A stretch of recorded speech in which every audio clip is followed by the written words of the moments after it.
warning that shook. The NBA, Michael Jordan didn't need to name Victor Wembanyama for the entire NBA world to understand where the conversation was going. One sentence was enough. You're paying the kid off potential. That wasn't just a throwaway line from an old legend complaining about the new generation. That was Michael Jordan, the most ruthless competitor basketball has ever seen, pointing directly at the heart of the modern NBA machine. A machine that turns teenagers into brands before they become winners. A machine that gives young stars money, fame, shoe deals, global attention, and superstar treatment before they have survived one real playoff war. And now, standing right in the middle of that storm, is Victor Wembanyama, a 7'4" phenomenon, a defensive nightmare, a once-in-a-generation talent, a player some people believe could change basketball forever, but also a player who represents everything Jordan seems worried about: hype before proof, fame before legacy, and comfort before hunger. Jordan came from a different world. In his era, nothing was handed to you. You earned the spotlight by getting hit, getting tested, getting embarrassed, and coming back stronger. You didn't become a legend because the media said you were next. You became a legend because every night somebody tried to stop you and you still found a way. That is why Jordan's warning feels so explosive. Because this is not just about money. It is about hunger. It is about whether today's young stars still have the same fire once the world has already crowned them. And Wembanyama may be the most fascinating test case the NBA has ever seen. Is he the proof that Jordan is wrong? Or is he the exception that proves Jordan's warning was real? Because if the league keeps building kings before they win kingdoms, the question becomes dangerous. Are we watching the future of greatness or the beginning of something fragile? Before we go deeper, let me know where you're watching from. If you think Jordan is right about today's NBA, comment 1. If you think Wembanyama is different, comment 2. And don't forget to subscribe, because this story is only getting started. Jordan's brutal philosophy. Michael Jordan's message was never just about contracts. It was about what happens inside a player's mind when the reward arrives before the sacrifice. To Jordan, greatness was never supposed to be comfortable. It was supposed to hurt first. It was supposed to test your pride, your discipline, your body, and your patience before the world ever called you special. That is why his words cut so deeply. Jordan entered the NBA with talent, but talent did not protect him. Boston humbled him. Detroit punished him. The league forced him to grow up the hard way. Before the 6 rings, before the global empire, before the logo became bigger than basketball, Jordan had to lose. He had to take every hit, every criticism, every playoff failure, and turn it into fuel. That process became his religion. So when Jordan looks at the modern NBA and sees teenagers walking into the league already surrounded by money, cameras, endorsement deals, and superstar expectations, he sees a dangerous shortcut. Not because young players are bad people, not because they lack talent, but because the system may be removing the very struggle that creates legends. In Jordan's mind, hunger is not automatic. Hunger is built through pressure. It is built when nothing is guaranteed. It is built when the world doubts you, when the league tests you, when every mistake costs you respect. And that is where the debate becomes uncomfortable. Because Victor Wembanyama did not enter the NBA quietly. He arrived with a spotlight almost no young player has ever experienced. Before he played one regular season minute, the world had already called him the future. The franchise was waiting. The cameras were waiting. The expectations were waiting. Jordan's question hangs over all of it. Can a player still become truly great when the world treats him like a legend before he earns a legacy? The NBA's new reality, the NBA Jordan knew and the NBA Wembanyama inherited almost feel like two different sports. Jordan's league was built on confrontation. The paint was crowded. Defenders used their hands. Big men protected the rim with force. Every drive carried a price. If you wanted greatness, you had to walk through bodies, egos, rivalries, and pain. Today's league is faster, wider, more skilled, and more global. The floor is spaced. Big men shoot threes. Guards attack in open lanes. Offenses are designed like puzzles. Players are not just athletes anymore. They are media companies, clothing brands, social platforms, and global investments. That change made the game more beautiful in many ways. It gave fans more talent, more creativity, and more highlights than ever before. But it also created a new danger. The modern star is marketed before he is tested. A prospect can become famous from clips, workouts, draft projections, and social media buzz. A young player can have millions of followers before he has a playoff win. He can have a signature campaign before he has a signature moment. That is the world Jordan is warning about. He is not saying the new generation has no talent. That would be foolish. The league has never been more skilled. But Jordan is asking something deeper. Does comfort weaken the chase? Does early fame make the mountain feel smaller? Does being crowned too soon make a player forget how hard it is to stay king? And then comes Wembanyama. He is the perfect symbol of this new NBA. A global superstar before his first tip-off. A franchise savior before his first full season. A player whose body looked impossible and whose hype sounded almost unfair. But symbols can be complicated because sometimes the same player who represents the problem may also become the strongest argument against it. Enter Victor Wembanyama. Victor Wembanyama did not simply arrive in the NBA. He landed like a warning from the future. 7'4", arms that seem to erase passing lanes, touch like a guard, timing like an elite shot blocker, confidence that never looks rushed. For years, scouts searched for comparisons, but every comparison felt too small. He was not just tall. The league had seen tall before. He was not just skilled. The league had seen skilled before. What made Wembanyama terrifying was the combination: a player with center size, guard creativity, defensive instincts, and the kind of imagination that makes coaches redesign the way they think about basketball. That is why the hype exploded. Before he ever wore a Spurs jersey in a real NBA game, people were already discussing him like a historic event, not a prospect, an event. San Antonio did not just draft a player, they drafted hope, pressure, and the possibility of another dynasty. And that is where Jordan's philosophy becomes impossible to ignore, because Wembanyama received exactly the kind of attention Jordan believes can become dangerous. The cameras came early, the praise came early, the branding came early, the expectation of greatness came before the proof of greatness. For most players, that kind of pressure can become poison. It can distort reality. It can make a young star believe the work is already finished when the real work has barely started. But Wembanyama never looked satisfied. He carried himself like someone who understood the difference between being famous and being great.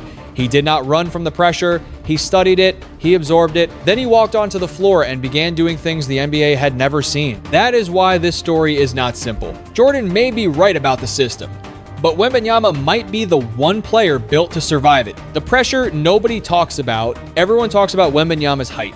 Everyone talks about his blocks, his highlights, his impossible wingspan, his future, but almost nobody talks about the weight. Imagine being 19 years old and hearing the basketball world say you are supposed to save a franchise.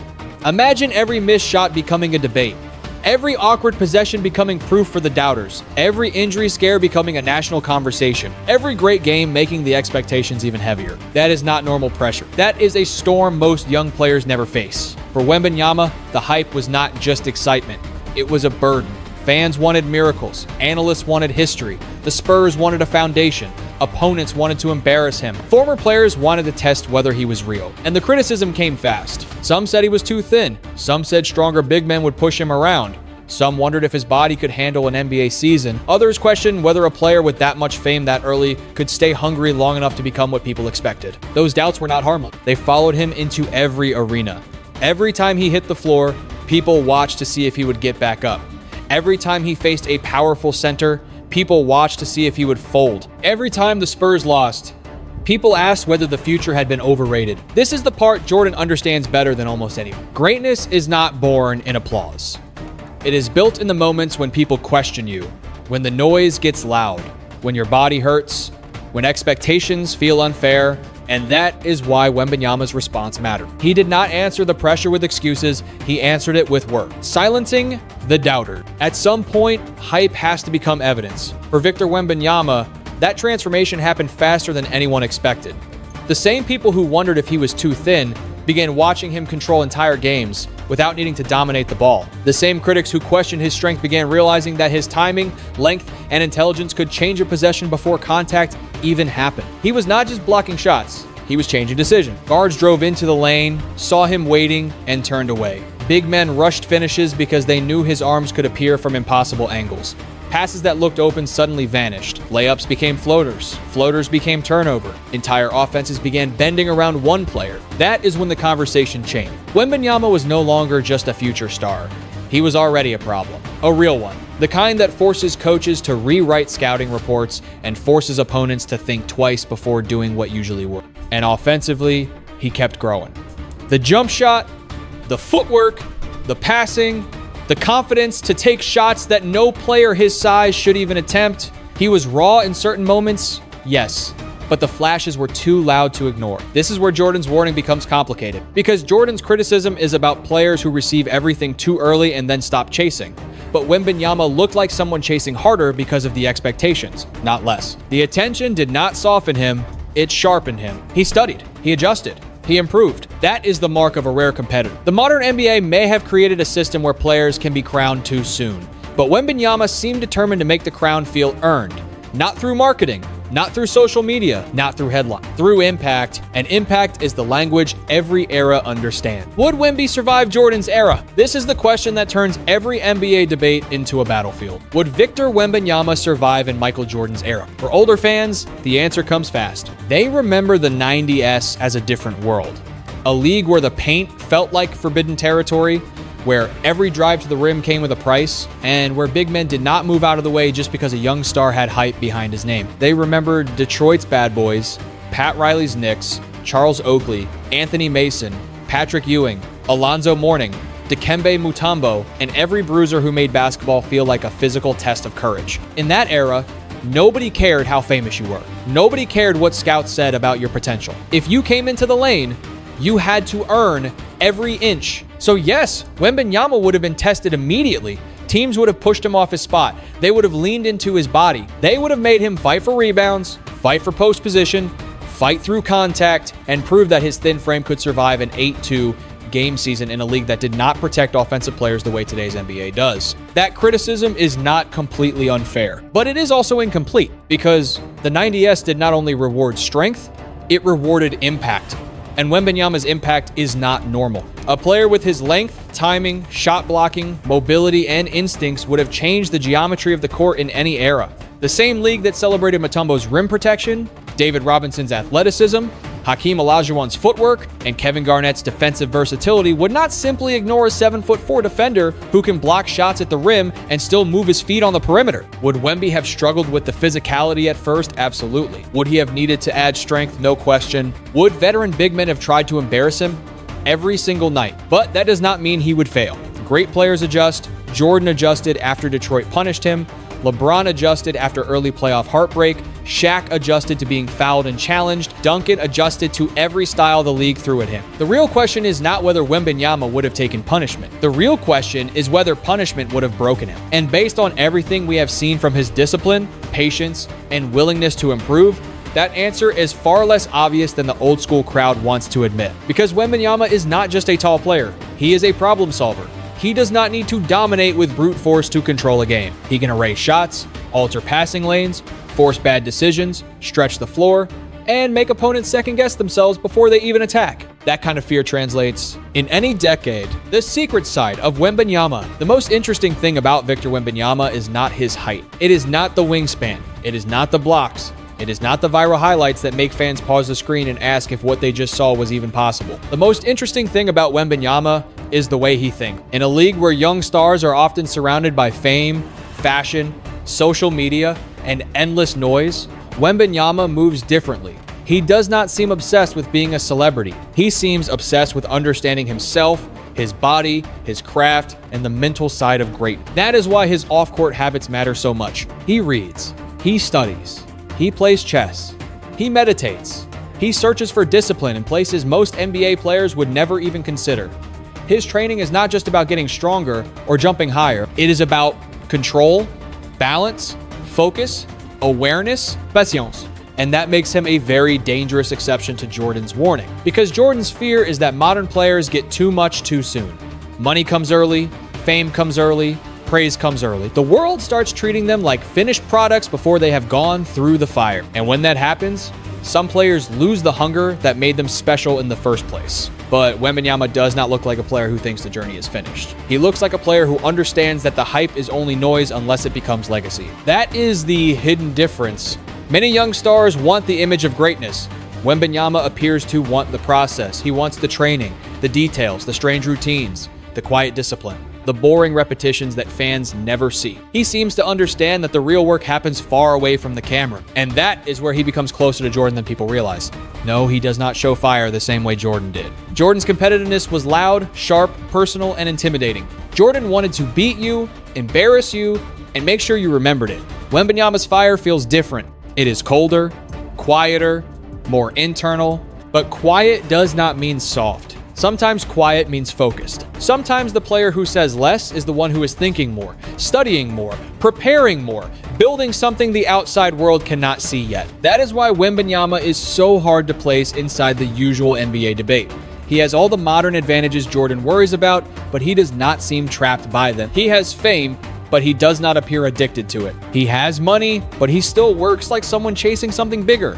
He has global attention, but he still carries himself like a student of the game. And maybe that is what makes him special. Wembanyama may be a modern superstar, but his mindset feels old school in the most important way. He still wants to earn it. The truth behind the headline. Here is where the story becomes more complicated than the headlines want you to believe. Michael Jordan did not publicly declare war on Victor Wembanyama. He did not sit down and say, Wemby is soft. He did not clearly say Wembanyama would fail in the 90s. He did not single him out as everything wrong with today's NBA. That version of the story is not the full truth. That version is what the internet loves to create, because modern sports media does not survive on nuance. It survives on conflict. It takes a broad comment and turns it into a personal attack. It takes a warning about the system and turns it into a fight between two names. It takes Michael Jordan talking about young players being rewarded too early, and suddenly the headline becomes Jordan destroys Wembanyama. But the real story is sharper than that. Jordan was criticizing the structure of the modern NBA. He was talking about a league where young players can become rich,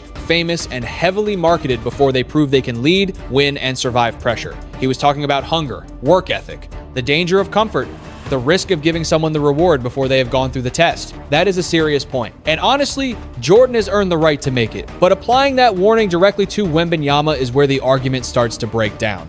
Because Wembanyama is not acting like the careless young star Jordan is worried about. He is not coasting. He is not hiding behind potential. He is not treating hype like a championship. He is working. He is improving. He is producing. That is what makes this entire debate so fascinating. Wembanyama is both the perfect example of the modern hype machine and the strongest evidence that the hype machine does not always destroy a player. He was crowned early, yes. He was marketed early, yes. He was treated like the future before he had earned a full NBA resume, yes. But once the game started, he did something many hyped prospects never do. He justified the attention. That is why the Jordan versus Wembanyama framing is too simple. This is not really about an old legend attacking a young star. It is about two versions of basketball greatness colliding. Jordan represents the era of pain, proof, and punishment. Wembanyama represents the era of global hype, advanced skill, and impossible physical evolution. One side says greatness must be earned through fire. The other side is trying to prove that even in a world full of early fame, fire can still exist. And maybe that is the real truth. Jordan may be right about the danger, but Wembanyama may be the exception, not because the system is perfect, not because hype is harmless, but because every once in a while, a player arrives with enough discipline to carry the weight, enough humility to keep learning, and enough hunger to turn expectation into fuel. That is why this story is bigger than one quote. It is not just about whether Jordan was right. It is about whether Wembanyama can prove that the future of the NBA still has the one thing Jordan values most. Punga. Jordan was right and wrong. In the end, Michael Jordan was right about one thing. Greatness cannot be handed out early. No contract can create it. No marketing campaign can protect it. No highlight video can prove it. The NBA can promote a young star, build a brand around him, and call him the future. But sooner or later, the game demands the truth. And the truth always arrives on the floor. Jordan understands that better than anyone. His legacy was not built by comfort. It was built by resistance. Every loss, every hit, every rivalry, every failure became part of the weapon he carried into the next battle. That is why his warnings still matter. When young players receive everything before earning anything, the danger is real. Some stop growing, some protect the image more than the craft, some fall in love with the lifestyle instead of the game. But Jordan may be wrong if that warning is applied too easily to Victor Wembanyama, because Wembanyama does not look like a player satisfied with being famous. He looks like a player studying greatness from the inside. He has the talent of a phenomenon, but the habits of someone who knows talent is only the beginning. He understands that legacy is not given by the media. It is built through seasons, pressure, discipline, leadership, and winning. That is the real strategic lesson for every young player watching him. The money can come, the fame can come, the cameras can come, but none of it can become the mission. It can only become noise unless the player has the discipline to keep the game first. Jordan's generation had hunger because nothing was guaranteed. Wembanyama's challenge is different. He must protect hunger while everything is already being offered to him. That may be even harder, because when the world doubts you, anger can push you forward. But when the world praises you, comfort can quietly slow you down. That is the trap Jordan is warning about. Not one bad game, not one young superstar. The trap is believing that being chosen is the same as being proven. Wembanyama still has to win. He still has to lead through playoff pain. He still has to carry a franchise when expectations turn heavy. But if his discipline stays stronger than the noise, he may become the rare modern star who proves early hype does not have to destroy hunger. Every generation has its own battlefield. Jordan's battlefield was physical punishment, brutal rivalries, and the fight to earn global respect. Wembanyama's battlefield is pressure, expectation, instant fame, and the challenge of staying hungry when the world already treats him like the future. Both battles are real, and maybe basketball does not need one era to destroy another. Maybe the better story is that greatness keeps changing shape, but the foundation stays the same.